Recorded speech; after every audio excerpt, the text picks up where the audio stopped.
Hey everybody, and welcome to today's training. And I wanted to start off with really going down to the basics of geographic farming. I'm actually sitting right now at my open house, and as you can see, nobody here.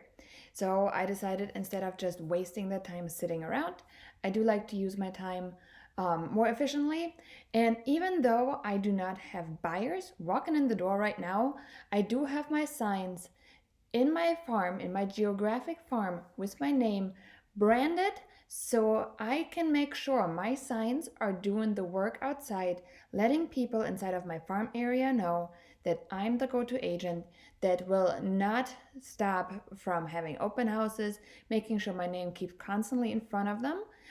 As of right now, it is Super Bowl Sunday, so this is just adding to them perceiving the person I am, liking to work, putting my expertise to work for them in their neighborhood. So, all of that being said, right now I am a really big believer in geographic farming, and I've had a lot of inquiries of, like, how do you do it? How do you build your farm? So I wanted to go back to basics and really start from the beginning. What is geographic farming? And geographic farming is where you are locating a desirable area that, or something that is a commonality. Most often it is a location. Now you can also farm in a sense of more online farming. Let's say working professionals in their 30s is your farm, your target market. But in my sense, I am going to be referring to a geographic farm, to a location. So when it comes to a geographic farm, I oftentimes feel that people need to be comfortable with where they're going to farm. Meaning, you need to learn what it is that's going on inside your geographic farm. And when it comes to understanding that, there's no place better to start than online, social media, join those neighborhood sites, get to know the inside scoop on the neighborhoods, discover who are the people that are constantly chiming in, providing value, and try and be that person. Find something that is important, a new business going in. Find something that you can share to bring value to the table. Do not be the realtor that says, hey, you want to sell your house in enter farm area here? Call me. There's nothing of value there. You will not get anywhere by doing that. Okay? So a geographic farm is generally a subdivision. It is a high-rise building. It can be an entire town. So you have really a lot of options how you would like to build up your target farm. Let me go and make sure I'm staying on track with all my notes. I took a lot of them for you. One of the biggest things you want to make sure is that you are picking a geographic farm that actually has enough houses in it to sell. So what am I referring to? I am referring to what we call a turnover rate. So if you have an area that you're looking at, look back the last 12 months. How many homes have sold? Look back 12 months further, the last 24 months. How many homes have sold? Generally, you can do that with your MLS really, really easily. So you want to make sure that you see if there is a spike. Is it fairly consistent on a trend? Because if it's consistent on a trend, you also have income that is consistent on a trend down the road. If you have neighborhoods going up and down and up and down, guess what your income is going to do? Up and down and up and down. And that's not a way of living. So when you look into a geographic farm, you need to start by the numbers. How many homes are in there? And I do give you a number of recommendation when it comes to homes. It should be 150 homes or more. Now, I started with 50. However, I started with 50 walking them while also being behind my two children.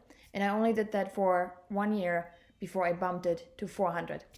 And the reason being is that 50 homes 100 homes, it's really hard to get footing in, because what if out of those 50 homes, one sells every 2 years?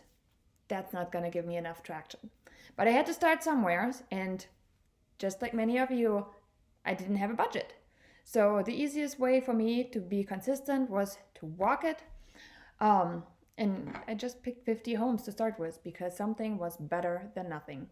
But like I said, after the first year, I did bump it to 400, and I implemented a mailing route because my time became more valuable than the money. So, but going back to turnover rate, when we look at turnover rate, we do want to see a turnover rate ideally somewhere between 5 to 10%.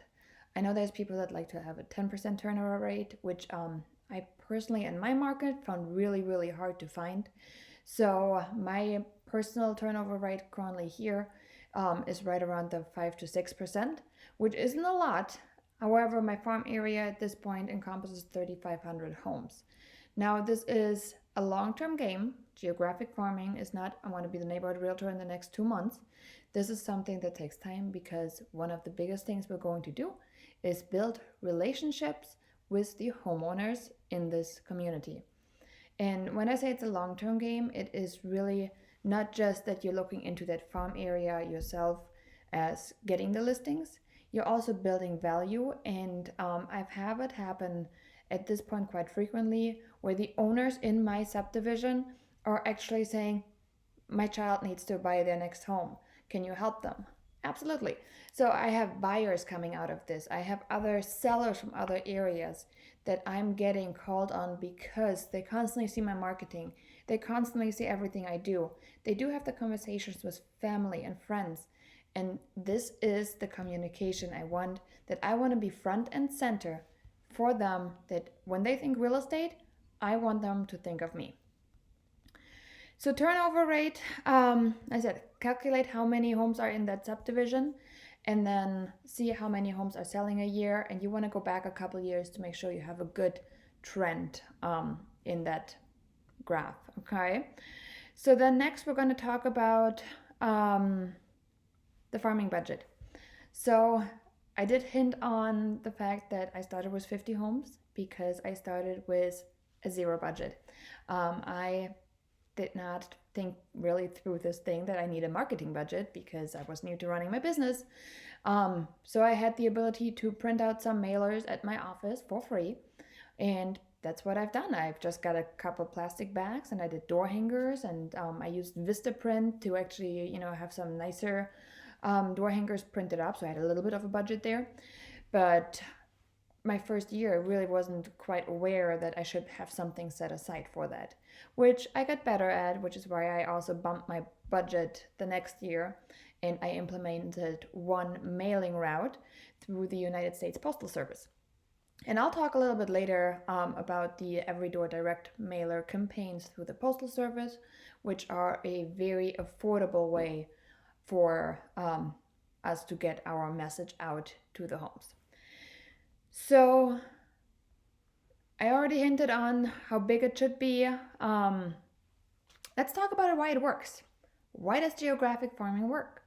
Geographic farming is proven to work for the fact that we are just inundated with advertisement, and it's really hard sometimes to, focus what's happening on your phone, in your inbox, because there's constantly something else thrown at you. So geographic farming being physical still, a lot of, snail mail, I understand people do not necessarily enjoy snail mail, but it's at the end of the day, it's when you go through the mail, you look through your bills, and you don't have any distraction really. You're just focused on what's in front. You might just glance at it, disregard it. Next month again, you glance at it. The third time you're like, well, that's the third time I've seen this. It might be that showstopper that you need to really have them notice your mailings on a more consistent basis. But this is one of the reasons why it is a long-term game. So always keep that in mind, that geographic farming is not a magic pill. It will take consistency, it will take relationship building, and it will take delivering the right content But all of that combined with some of the other tips I will give you will make sure that you are able to build a farm that will generate leads for you and your real estate business to make sure you're on your way to a steady income in just a few years.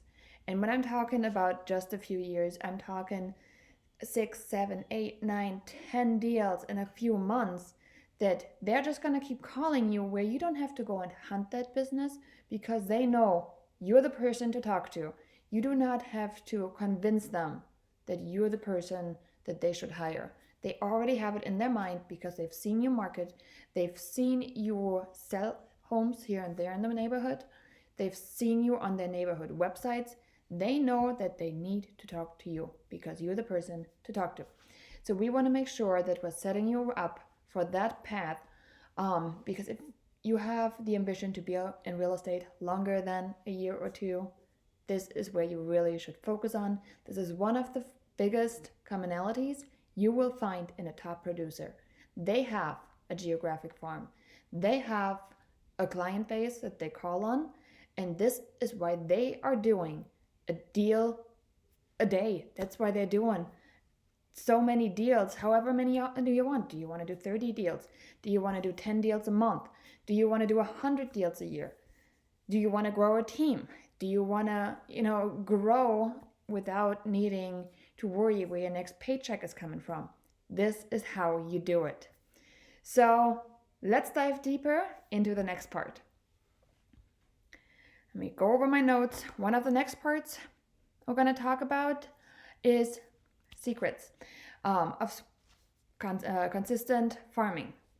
And one of the biggest secrets is, how do you stay consistent? You need to have a marketing budget, okay? So if you are looking at starting a geographic farm, make sure you set aside the monthly or bi-monthly budget to accomplish what your goal is.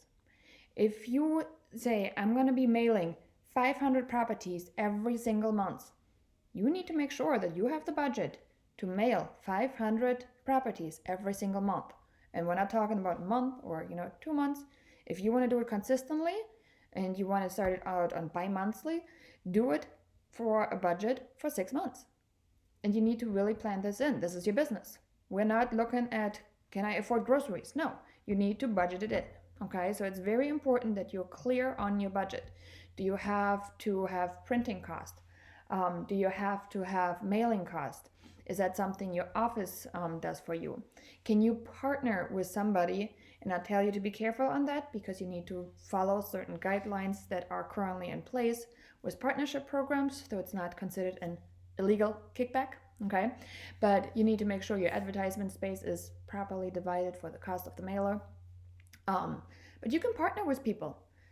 Cost share it. Make sure that you can reach more people and invite your service partners. Do you have service partners you can use? Do you want to make sure that you could ask contractors? They got no interest in it. You could ask a cleaning company. The obvious two are generally your lender and your attorney. But like I said, those two you always have to be a little bit careful about with how you position it, so we are not getting in trouble with current RESPA violations, okay? But you want to see if you can cost share that mailer maybe and expand and therefore deliver it more consistently. Now, the second part, the second secret I'm going to share with you is the content. Your content needs to be relevant. If your content only involves things like, call me, I'm your realtor, call me, do this, call me, do that, you're really not delivering anything of value to your neighbors. So think about it. What do you think your neighbor would benefit from? It could definitely be, hey, I put together an entire email series on floor plans. You maybe want to check it out. Here's the link. Well, I want to know about my floor plan. What other floor plans are there? Is there something in the neighborhood that might be a better fit for me? Next to the floor plans, I personally did one that I titled Park Week. There is families in the neighborhood that love to know about other parks, especially if they have small kids. They like to have, something that's fenced in. So just go around, take a couple of videos, upload them to YouTube, and send them into that mailing campaign. You can generate leads. It is a long-term game, so maybe they're going to outgrow their house pretty soon. Maybe they're currently in a townhome looking for a single family. Keep on building, keep on prospecting with everything you do. Personally, I've received a mailer from somebody and they had a lot of trivia questions in it. Every month it was getting sent out and you had to email in your answer. A great way to collect emails by just offering up a gift card. Let's see, there was other ones that I've seen that I thought were just really well done. The biggest takeaway is you need to have a call to action with something, with a content that is valuable to your neighbors. And then the third secret I'm going to share with you is community. This is a community business. We are in the relationship business. It is very important that we are connecting with our neighbors, with your neighbors in that farm, because we care. It's not that we do this, we are exposed to many, many people, and we generally, most of us, I know, we care. So we want to help them. We want to make sure they get top dollar for their house. We want to do what it is right. So when it comes to community, you really want to have a foot in there and you want to help that neighborhood be the best neighborhood it can be.